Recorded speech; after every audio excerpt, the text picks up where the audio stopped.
രാവിലെ തന്നെ നമ്മളങ്ങനെ ഈദ്ഗാഹിലേക്ക് പോയി നമസ്കാരമൊക്കെ കഴിഞ്ഞ് നമ്മളങ്ങനെ വീട്ടുകാരെയും കുടുംബക്കാരെ കാണാൻ പോയി. നമ്മൾ ഡൂഡുവിൻ്റെ സുന്നത്ത് മകനം കഴിഞ്ഞ് അവനെ കുളിപ്പിക്കുന്ന ദിവസവും ഇന്ന് തന്നെയായിരുന്നു.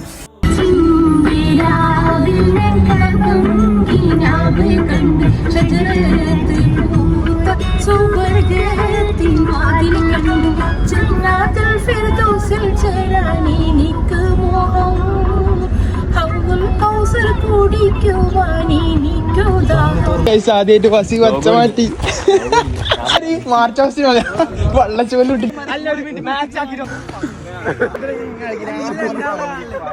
ഓന്റെ ആവശ്യത്തിൽ അവൻ തിരിച്ച് ഓന്റെ പിക്കെടുത്ത് കഴിഞ്ഞു.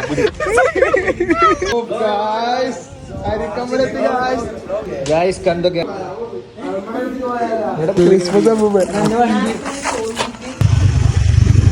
സ്കൂട്ടി മോനെ സ്കൂട്ടി ഓടിക്കുന്നവരെ